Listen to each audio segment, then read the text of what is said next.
వల్లభనేని వంశీ జైల్లో, కొడాలి నాని హాస్పిటల్లో, అదేవిధంగా దేవినేని అవినాష్ టెన్షన్లో అని మనం ఒక టైటిల్ పెట్టడం జరిగింది.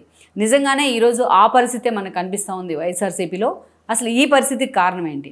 ఈ స్థాయిలో వాళ్ళ ముగ్గురే ఎందుకు చర్చనీయాంశం అవుతూ ఉన్నారు? వైసీపీలో నిజానికి చూసినట్లయితే చాలామంది ఫైర్ బ్రాండ్స్ ఉన్నారు. మనం ఎన్నోసార్లు అనుకున్నట్టుగా నిజానికి ఏ ప్రజా సమస్యల మీద పోరాటం చేస్తేనో, ఏ ప్రజా సమస్యల కోసం నిలబడితేనో, ఎంత అగ్రెసివ్గా ముందుకెళ్తేనో ఆ సమస్యల మీద వాళ్ళకి ఫైర్ బ్రాండ్ అనే ఇమేజ్ వస్తుంది రాజకీయాల్లో. అలా కాకుంటే వైఎస్ఆర్సీపీలో మిగతా పార్టీలు అన్నింటిలో సహజం ఈ ఫైర్ బ్రాండ్ అనే ఇమేజ్. వేరేజ్ వైసీపీకి వచ్చినట్లయితే ఎవరైతే బూతులు మాట్లాడతారో, ఎవరైతే అపోనెంట్స్ని బూతులతో దాడి చేస్తారో, వాళ్ళ స్థాయిని కూడా మరిచి వాళ్ళని టార్గెట్ చేసే ప్రయత్నం చేస్తారో కేవలం జగన్మోహన్ రెడ్డి స్కిన్ సేవ్ చేయడానికి. అలాంటి వాళ్ళందరినీ వైఎస్ఆర్సీపీలో ఫైర్ బ్రాండ్స్ అని పిలుస్తారు. ఒక కొడాలి నాని కావచ్చు, ఒక వంశీ, ఒక రోజా, మనం చెప్పుకుంటున్నాం ఒక దేవినేని, ఇలాంటి వాళ్ళంతా కూడా ఆ వైసీపీ ఫైర్ బ్రాండ్స్ అనడానికి, ఒక అనిల్ కుమార్ యాదవ్, ఇలాంటి వాళ్ళందరూ ఆ వైసీపీ ఫైర్ బ్రాండ్స్ అని ఎండార్స్ చేయడానికి కూడా ఎన్నో ఎగ్జాంపుల్స్ ఉన్నాయి 5 ఏళ్ల పాటు. అలాంటి వాళ్ళంతా కూడా ఈరోజు ఒకప్పుడు ఫైర్ బ్రాండ్స్ అని పిలిపించుకున్న వీళ్ళంతా కూడా ఈరోజు పూర్తిగా ఏదైతే గతంలో మొన్నటి వరకు కూడా పుల్లు సింహాలు అనిపించుకున్న వీళ్ళంతా కూడా ఈరోజు పిల్లుల్లాగా మారిపోయిన పరిస్థితి. ఇక అసలు వీళ్ళ రాజకీయ భవిష్యత్తు ఏంటి అనేది కూడా ఒక డైలమాలో పడుతున్న సిచ్యువేషన్ అయితే ఉంది. ఈ స్థాయిలో ఈ రోజున మనం ముగ్గురు గురించి చెప్పుకుంటాం అంటే వాళ్ళ ముగ్గురు కూడా డిఫరెంట్ సిచ్యువేషన్స్లో ఉన్నారు. ఈరోజు అసలు రాజకీయంగా వాళ్ళ భవిష్యత్తు ఎలా ఉంటుంది, వైఎస్ఆర్సీపీలో వాళ్ళు అసలు ఎంతవరకు కొనసాగలరు, నిజంగా జగన్మోహన్ రెడ్డి వాళ్ళని హక్కును చేర్చుకునే ప్రయత్నం చేస్తారా, వాళ్ళని గాలికి వదిలేస్తారన్న చర్చ కూడా ఉంది. ఇక మనం చూసుకున్నట్లయితే ఆ ముగ్గురునే ఈరోజు ఆ స్థాయిలో చర్చనీయాంశం అవడానికి చాలా కారణాలు ఉన్నాయి. వీళ్ళ ముగ్గురికి దగ్గర పోలికలు కూడా ఉన్నాయి. వీళ్ళ ముగ్గురిది ఒకే సామాజిక వర్గం కావడం కూడా ఒక యాదృశ్చికమని అనుకోవాలి. అలా అందుకని వీళ్ళ ముగ్గురు తమ యాటిట్యూడ్తోని, అదేవిధంగా తమ వాయిస్తోని, తమ పోలికలతోని ఎప్పుడు కూడా వార్తల్లోనే ఉంటూ వచ్చారు. వాళ్ళ ముగ్గురిది కూడా టీడీపీ బ్యాక్గ్రౌండే, టీడీపీ నుంచి వచ్చిన వాళ్ళే ముగ్గురు. అదేవిధంగా టీడీపీ నుంచి వచ్చి ముగ్గురు కూడా వైఎస్ఆర్సీపీలోకి వెళ్ళిన వాళ్ళే. అంతేకాకుండా చూసుకున్నట్లయితే వైఎస్ఆర్సీపీ తరపున జగన్మోహన్ రెడ్డి కోసం అదే టీడీపీ మీద వికృతమైన దాడి చేసిన వాళ్ళే. వీళ్ళు ముగ్గురిది కూడా ఉమ్మడి కృష్ణా జిల్లానే, వీళ్ళు ముగ్గురిది కూడా ఒకే కమ్మ సామాజిక వర్గమే. సో ఇలా మనం చూసుకున్నట్లయితే ముగ్గురికి కూడా అనేక దగ్గర పోలికలు ఉన్నాయి. అసలు వీళ్ళు ముగ్గురు కూడా ఒక త్రయం అనుకోవాలి. వాళ్ళ ముగ్గురు కూడా ఈరోజు చెప్పుకోవాలంటే ఒక గురు శిష్యుల సంబంధం కూడా ఉంది వాళ్ళ ముగ్గురు మధ్య. అలాంటి ముగ్గురు భవిష్యత్తుతో జగన్మోహన్ రెడ్డి ఆడుకునే ప్రయత్నం చేశారనేది ఒక చర్చ అయితే, వాళ్ళ సెల్ఫ్ గోలే ఈ రోజున వాళ్ళ ఈ దుస్థితికి కారణం అన్న చర్చ కూడా జరుగుతోంది. అయితే దాని గురించి కూడా మనం చెప్పుకునే ప్రయత్నం చేద్దాం. ముందుగా మనం చూసినట్లయితే వంశీ, ఈరోజు వల్లభనేని వంశీది సుదీర్ఘ ప్రస్థానం టీడీపీలో. ఒక పరిటాల రవి అనుచరుడుగానే ఆయనకి పేరుంది, ఒక సామాన్య కార్యకర్త కంటే టీడీపీలో. అలా ఆయన టీడీపీలోకి ఎంట్రీ ఇచ్చారు. అక్కడి నుంచి ఎన్టీఆర్ ఫ్యామిలీకి దగ్గరయ్యారు. ఎన్టీఆర్ ఫ్యామిలీకి దగ్గరైన తర్వాత ఆ ఫ్యామిలీ కారణంగానే ఆయనకి టికెట్ లభించింది. ఈ క్రమంలోనే 2019 ఎన్నికల్లో వంశీ టీడీపీ నుంచి ఎంపీగా పోటీ చేస్తారు. బట్ ఆ రోజు చూసినట్లయితే లగడపాటి రాజగోపాల్ చేతిలో వంశీ ఓడిపోవడం జరిగింది. ఓటమి తర్వాత పూర్తి స్థాయిలో వంశీ పార్టీతోనే ఉంటూ వచ్చారు. ఇక 2014 ఎన్నికలు వచ్చేటప్పటికే కేసీఆర్ నాని ప్రజారాజ్యంలో ఆయనకి ఎదురైన ఒక బెటర్ ఎక్స్పీరియన్స్తోని ఆ పార్టీని వీడారు. తర్వాత రోజుల్లో టీడీపీలో చేరడం జరిగింది. ఇక చంద్రబాబు నాయుడు కూడా అనివార్యమైంది, ఆ రోజు కేసీఆర్ నానికి టికెట్ ఇవ్వాల్సిన పరిస్థితి వచ్చింది. ఈ క్రమంలోనే వంశీని గన్నవరానికి పంపించారు. గన్నవరంలో అప్పటికే ఉన్న బాలవర్ధనరావుని కన్విన్స్ చేసి అటు పంపించడం జరిగింది వంశీని. అక్కడి నుంచి వంశీ పోటీ చేస్తే టీడీపీ నుంచి, ఇక వేరే దొట్ట రామచంద్రరావు వైఎస్ఆర్సీపీ నుంచి పోటీ చేశారు. వైఎస్కి ఆయన ఫాలోయర్ అండ్ క్లాస్మేట్ కూడా, డాక్టర్ కూడా, మంచి పేరుంది ఆయనకు. ఆయన చేతిలో చావు దొప్పి కన్నులొట్టపోయిన విధంగా వంశీ బయటపడ్డారు. ఆ రోజు పార్టీ అధికారంలో ఉన్న స్వపక్షంలోనే విపక్షంలాగా బిహేవ్ చేసేవాళ్ళు. ఏదైతే విజయవాడ నడిబొడ్డున ఆయన్ని జగన్మోహన్ రెడ్డిని ఆలింగనం చేసుకోవటం మొదలుకొని, దేవినేని ఉమా మొదలుకొని అనేక మంది మీద విమర్శలు, అదేవిధంగా సిపి రామాంజనేయులతో అనేక గొడవలు, ఎప్పుడు కూడా కాంట్రవర్సీలోనే ఉంటూ వచ్చేవాళ్ళు వంశీ. అక్కడి నుంచి 2019 ఎన్నికలు వచ్చాయి. 19 ఎన్నికల్లో మరోసారి చంద్రబాబు నాయుడు ఆయనకి గన్నవరం టికెట్ ఇచ్చారు. ఇక ఆ రోజున యార్లగడ్డ వెంకట్రావు చేతిలో చాలా స్వల్ప తేడాతోనే గెలిచి బయటపడ్డారు. అప్పటి నుంచి కూడా కొడాలి నాని కంటే 2 ఆకులు ఎక్కువే చదివాను అన్నట్టు వంశీ బిహేవ్ చేసేవాళ్ళు. వికృతంగా ఆయన మాట్లాడిన మాటలు కానీ, చాలా అటు భువనేశ్వర్ని, లోకేష్ పుట్టుకుని అవమానిస్తూ కూడా ఆయన మాట్లాడిన మాటలు చంద్రబాబు నాయుడు కన్నీళ్ళకు కూడా కారణమయ్యాయి. అలా ఎంతో అసహ్యకరంగా తన స్థాయి మరిచి ఆయన బిహేవ్ చేసిన విధానం ఆయన వెంట నడిచిన టీడీపీ శ్రేణులకు కూడా ఒక అసహ్యాన్ని కలిగించింది. గన్నవరంలో పార్టీ ఆఫీస్ తగలబెడతాం దగ్గర నుంచి సంకల్ప సిద్ధి స్కాముల వరకు అనేక కేసులు ఇన్వాల్వ్ అయి ఉన్నారు వంశీ. ఒక లీడర్ ఎలా ఉండకూడదు అనడానికి ఒక బెస్ట్ ఎగ్జాంపుల్గా నిలబడ్డారు ఆయన. గన్నవరం లాంటి ఒక రెప్యూటెడ్ కాన్స్టిట్యున్సీ నుంచి ఈ రోజున ఒక తనకన్నా చాలా జూనియర్ అయిన యార్లగడ్డ చేతిలో మొన్నటి ఎన్నికల్లో ఆయన ఓడిపోయారంటేనే మనం అర్థం చేసుకోవచ్చు ఎలా వంశీ తనకు తానే సెల్ఫ్ గోల్ చేసుకున్నారు అనేది. ఈరోజు పార్టీ ఆఫీస్ తగలబెట్టిన కేసులో ఆయన అరెస్ట్ చేస్తే ప్రభుత్వం దాంతోపాటు ఒక 100కు పైగా క్రిమినల్ కేసుల్లో ఆయన ముద్దాయిగా ఉన్నారు. ఈరోజు ఇప్పట్లో బయటకు వస్తున్న పరిస్థితి కనిపించట్లేదు. ఆయన రూపురేఖలు కూడా, ఆహార్యం కూడా మారిపోయింది. ఈరోజు రిమాండ్ల మీద రిమాండ్లు పడుతూ ఉన్నాయి ఆయనకు. ఇక వంశీ ఇప్పట్లో బయటికి రానట్లే, గన్నవరం గాలికి వదిలేసినట్టే అనే చర్చ కూడా జరుగుతూ ఉంది. వాళ్ళ ఆవిడ పాపం పంకజశ్రీ వచ్చి నెత్తి నోరు బాదుకుంటున్నా ఈరోజు అతన్ని బయటికి తీసుకొచ్చే సిచ్యువేషన్ వైఎస్ఆర్సీపీలో కూడా లేదు. మరోవైపు చూసినట్లయితే కొడాలి నాని ఈరోజు హాస్పిటల్లో ఉన్నారు. తన అనుంగ అనుచరుడు కూడా వంశీ.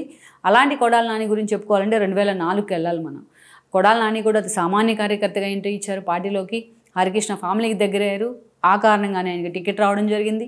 అక్కడి నుంచి మనం చూసినట్లయితే 2004లో ఎమ్మెల్యే అయ్యారు ఆయన, 2009లో ఎమ్మెల్యే అయ్యారు. 9 తర్వాత 14 ఎన్నికల కంటే ముందు జగన్మోహన్ రెడ్డి పంచం చేరాడు ఆయన. అప్పటి నుంచి కూడా మరోసారి 14 ఎన్నికల్లో ఎమ్మెల్యేగా గెలిచారు. బట్ తనకు ఏదైతే రాజకీయ భిక్ష పెట్టిందో ఆ పార్టీని, తనకు బీఫామ్ ఇచ్చిన చంద్రబాబు నాయుడిని ఎప్పుడు కూడా టార్గెట్ చేస్తూ వార్తల్లో ఉండేవాళ్ళు. అలాంటి నానిని అటు అసెంబ్లీలో ఇటు బయట తమ కొరకరని కొయ్యగా మారిన నానిని ఓడించేందుకు ఆ రోజు చంద్రబాబు నాయుడు అవినాష్ని తీసుకొచ్చారు. తెలుగు యువత బాధ్యతలను తీసుకొచ్చి పాపం అవినాష్ను ఆ రోజున చంద్రబాబు నాయుడు గుడివాడలో పోటీకి నిలబెట్టే ప్రయత్నం చేశారు. ఆ ఎన్నికల్లో అవినాష్ ఓడిపోయారు. ఏదైతే ఆయన గెలవడం జరిగింది 2019 ఎన్నికల్లో కొడాలి నాని థర్డ్ టైం గెలిచారు. గెలిచిన వెంటనే ఆయనకు మంత్రి పదవి వచ్చింది జగన్మోహన్ రెడ్డి క్యాబినెట్లో, సివిల్ సప్లైస్ శాఖ. అక్కడి నుంచి దేవినేని అవినాష్ కూడా వంశీ లాంటి వాళ్ళతో పాటు వెళ్ళి కొడాలి నాని సమక్షంలో జగన్మోహన్ రెడ్డితో చేరిపోయారు ఆయన. అక్కడి నుంచి మనం చూసినట్లయితే ఇక వంశీ దేవినేని అవినాష్లు ఇద్దరు కూడా కొడాలి నాని రూట్లోనే నడుస్తూ వచ్చేవాళ్ళు. తన శాఖ అత్యంత కీలకమైన శాఖ, అది సివిల్ సప్లైస్ శాఖ. అలాంటి శాఖ మీద పట్టు కంటే మిగతా విషయాల మీద, బూతుల మీద ఎక్కువ పట్టుండేది. ఒక్క మాటలో చెప్పాలంటే ఉమ్మడి రాష్ట్ర రాజకీయాలు మొదలుకొని విభజిత ఆంధ్రప్రదేశ్ రాజకీయాల వరకు ఏ మంత్రి కానీ ఏ ఎమ్మెల్యే కానీ మాట్లాడినన్ని బూతులు కొడాలి నాని మాట్లాడుతూ వచ్చారు. ఒక మాటలో చెప్పాలి అంటే బూతుల మంత్రి అనే ట్యాగ్ కూడా ఆయనకి అట్లాంటి బిరుదులాగా వచ్చి చేకూరింది. సో అలా కొడాలి నాని ఎప్పుడు కూడా చంద్రబాబు నాయుడిని, పవన్ కళ్యాణ్ని, లోకేష్ని టార్గెట్ చేస్తానంటే అంతే అగ్రెసివ్గా ఆయన ఉండేవాళ్ళు. అటు జూనియర్ ఎన్టీఆర్ని, జగన్మోహన్ రెడ్డిని వెనకేసుకుని వస్తూ మాట్లాడేవాళ్ళు. అలా ఒక లేబుల్ అయితే పడిపోయింది ఆయన మీద, బూతుల మంత్రి అనే విధంగా. సో అలాంటి కొడాలి నాని మీద ఈరోజు వైజాగ్ నుంచి అమరావతి దాకా అనేక కేసులు పడ్డాయి ఓడిపోయిన పరిస్థితిలో. మొన్నటి ఎన్నికల్లో తనకన్నా జూనియర్ అయిన వెన్నిగళ్ల రాము చేతిలోనే ఆయన ఓడిపోవడం జరిగింది. దెన్ ఈరోజున కొడాలి నాని ఓడిపోతే చంద్రబాబు నాయుడు ముఖ్యమంత్రి అయితే తాను బూట్ పాలిష్ చేస్తానంటూ కూడా మాట్లాడితే ఈరోజు ఆయన ఇంటి ముందు ఫ్లెక్సీలు పెడుతున్నా పట్టించుకున్న నాదుడే కరువయ్యాడు. మమ్మల్ని పోలీసులు వెంటాడతారని మొత్తుకుంటున్నా కూడా పట్టించుకున్న వ్యక్తే కరువు అయ్యారు ఈ రోజున. ఇక ఇలాంటి టెన్షన్స్, ఒకవైపు తన క్లోజ్ అసోసియేట్ అయిన వంశీ అరెస్ట్, ఇలాంటి టెన్షన్స్ నడుమ ఈరోజు కొడాలి నాని హార్ట్ స్ట్రోక్తో హాస్పిటల్లోనే అడ్మిట్ కావడం జరిగింది. ఈరోజు కొడాలి నాని ఏజీ హాస్పిటల్లో అడ్మిట్ అయితే కనీసం ఆయన మీద సానుభూతి ఎక్కడా లేదు. ఆయనకి సంతాప సూచకంగా శ్రద్ధాంజలి మెసేజ్లు పెడుతున్నారంటే సోషల్ మీడియాలో ఏ స్థాయిలో కొడాలి నాని తన క్యారెక్టర్ని తానే చంపేసుకున్నారు అనేది మనం అర్థం చేసుకోవచ్చు. ఒక పొలిటీషియన్ కానీ, ఒక మంత్రి కానీ, ఒక లీడర్ కానీ ఎలా ఉండకూడదు అనడానికి ఒక లైవ్ ఎగ్జాంపుల్ ఎవరంటే కొడాలి నాని. తాను చెడిపోయేది గడగాక అటు దేవినేని అవినాష్ని, ఇటు వంశీ లాంటి వాళ్ళని కూడా చెడగొట్టాడు ఆయన. అందుకే ఈరోజు పాపం కొడాలి నాని అని కూడా ఒక్కరు అంటలేదు ఈరోజు ఆయన హాస్పిటల్లో ఉంటే. పైగా ఆయన కోసం పాపం శ్రద్ధాంజలి మెసేజ్లు పెడుతున్నారు వాళ్ళ ఫ్యామిలీ బాధపడేలాగా. అక్కడి నుంచి మనం చూసుకుంటే అది కూడా సెల్ఫ్ గోల్ అనే అనుకోవాలి. అక్కడి నుంచి దేవినేని అవినాష్ ఈరోజు ఈ 2 సంఘటనల తర్వాత దేవినేని అవినాష్ నిజంగానే టెన్షన్లో ఉన్నారు ఆయన. ఎందుకంటే కొడాలి నాని అంత టెన్షన్ పడడానికి, ఆ స్థాయిలో ఆయనకి హెల్త్ ఇష్యూ అవడానికి కారణం కొడాలి నాని అరెస్ట్ అనే ప్రచారం జరగడమే. ఒక కారణం అది కాదనలేం మనం. సో ఈరోజు దేవినేని అవినాష్ నెక్స్ట్ టార్గెట్ అని కూడా ప్రచారం జరుగుతూ ఉంది. ఎందుకంటే సాక్షాత్తు మంగళగిరి పార్టీ ఆఫీస్ మీద దాడి చేసిన కేసులో ప్రముఖ వ్యక్తిగా ఉన్నారు దేవినేని అవినాష్. ఈరోజు చూసినట్లయితే దేవినేని నెహ్రూ ఎప్పుడైతే గతంలో టీడీపీనే, మధ్యలో కాంగ్రెస్, ఆ తర్వాత 2014లో టీడీపీ గెలిచిన తర్వాత ఆయన తన కొడుకుతో పాటు టీడీపీలోకి వచ్చారు. ఆయన కొద్ది రోజులకి అనారోగ్య కారణాలతో చనిపోతే దేవినేని అవినాష్ని ఎలాగైతే రామ్మోహన్ నాయుడిని, ఎర్రనాయుడు చనిపోయాక చంద్రబాబు నాయుడు దగ్గర చేసుకున్నాడో అంతకంటే ఎక్కువ ప్రయారిటీ దేవినేని అవినాష్కు దక్కింది. తెలుగు యువత లాంటి బాధ్యతలు కూడా ఇచ్చారు.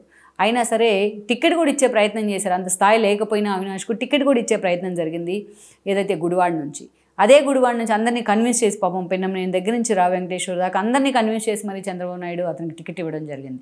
కొడాలి నాని చేతులు ఓడిపోయిన తర్వాత అదే కొడాలి నానితో చేతులు కలిపారు వెళ్ళి జగన్మోహన్ రెడ్డి వెంటనే అడగడం జరిగింది. జగన్మోహన్ రెడ్డి పార్టీలో చాలా కీలకం కూడా అయ్యారు అవినాష్ తర్వాత రోజుల్లో. ఆ క్రమంలోనే పార్టీ ఆఫీస్ జగన్మోహన్ రెడ్డి మీద పట్టాభి కమెంట్స్ చేసిన క్రమంలో ఏకంగా పార్టీ ఆఫీస్ మీద మంగళగిరిలో అది కేంద్ర కార్యాలయం, అలాంటి కార్యాలయం మీద దాడికి వెళ్ళడం, అక్కడ ఉన్న స్టాఫ్ను కూడా తలలు పగలు కొట్టే ప్రయత్నం చేయడం, ఏ స్థాయిలో మనం చూసాం ఒక విధ్వంస రచన జరిగింది మనం చూసాం కూడా. సో ఈ పరిణామాలు చూసిన వాళ్ళకి ఎవరికైనా సరే దేవినేని అవినాష్ కూడానా అనిపిస్తుంది మనకి. ఒక కొడాలి నాని ఒక వంశీ తరహాలో తన భవిష్యత్తును తానే నాశనం చేసుకున్నారా అన్న వాళ్ళు కూడా ఉన్నారు అప్పుడు.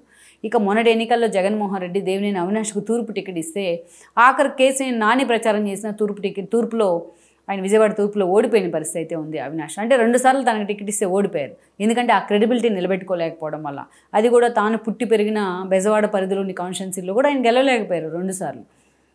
ఎందుకంటే ఆ ఫోకస్ కన్నా మిగతా విషయాల మీద ఎక్కువ ఫోకస్ ఉండడం వల్ల. అదే ఈరోజు టీడీపీలో ఉంటుంటే ఏ గుడివాడో గన్నవరం నుంచి పోటీ చేసినట్టు ఈజీగా గెలిచి ఉండేవాళ్ళు అవినాష్. బైలాక్ ఈరోజు సామాజిక వర్గ సమీకరణాల్లో భాగంగా మంత్రి అయినా ఆశ్చర్యపోవక్కర్లేదు మనం. లోకేష్ టీంలో ఒక యూత్ లీడర్గా ఉన్న ఆశ్చర్యపోయే వాళ్ళం కాదు. సో ఏదైతే తన పొలిటికల్ కెరీర్ని తన భస్మాసుర హస్తంలాగా తన పొలిటికల్ కెరీర్ని తనే నాశనం చేసుకున్న క్రెడిట్ మాత్రం అవినాష్కే దక్కుతుంది. ఇప్పటికీ ఆయన పార్టీ ఆఫీస్ మీద దాడి కేసులో ప్రధాన నిందితుడిగా ఉన్నారు. లుకౌట్ నోటీసులు కూడా వచ్చినాయి. వాళ్ళ వైఫ్తోని అటు పార్టీకి ప్రభుత్వానికి మధ్య ఆయన రాయబారం కూడా నడిపిస్తూ ఉన్నప్పటికీ అవేవి వర్కౌట్ కావట్లేదు. ఈరోజు అవినాష్ అరెస్ట్ కూడా రేపో మాపో తప్పదన్న ప్రచారం ఉంది. సో అందుకనే మనం ఆల్రెడీ టైటిల్ పెట్టాం. అటు వంశీ అరెస్ట్తోనే కొడాలి నాని టెన్షన్ పడి హాస్పిటల్ పాలైతే ఈరోజు కొడాలి నాని అరెస్ట్ అన్న ప్రచారంతో దేవినేని అవినాష్ కూడా డిఫెన్స్లో పడే పరిస్థితి కనిపిస్తోంది. అందుకే ఒక సామాజిక వర్గం నుంచి రిప్రజెంట్ చేస్తూ వీళ్ళు ఒకే పార్టీ నుంచి లైమ్లైట్లోకి వచ్చి ఆ స్థాయిలో అదే పార్టీని కాలుతో తన్నే విధంగా బిహేవ్ చేసిన తీరు కానీ, తమ నోటికి అడ్డు ఆపు లేకుండా రెచ్చిపోయిన తీరు కానీ, జగన్మోహన్ రెడ్డిని చూసుకొని తమ చేతలతో రెచ్చిపోయిన తీరు కానీ ఈరోజు వీళ్ళ ముగ్గురు రాజకీయ జీవితాన్ని కూడా పూర్తిగా డిఫెన్స్లో పడేసింది. అందుకే వీళ్ళ ముగ్గురు రాజకీయ భవిష్యత్తు అసలు ఉంటుందా ఉండదా, వైఎస్ఆర్సీపీలో ఎలా ఉండబోతుంది, జగన్మోహన్ రెడ్డి అదే ప్రయారిటీ వీళ్ళకి ఇచ్చే ప్రయత్నం చేస్తారా, వీళ్ళకి అసలు ఇక ముందు పొలిటికల్ కెరీర్ ఎంతవరకు ఉంటుంది అనేది కూడా ఒక పెద్ద $1 మిలియన్ ప్రశ్న అని మనం చెప్పుకోవచ్చు. ఈ వీడియో మీకు నచ్చినట్లయితే please share, like and subscribe R24 Telugu.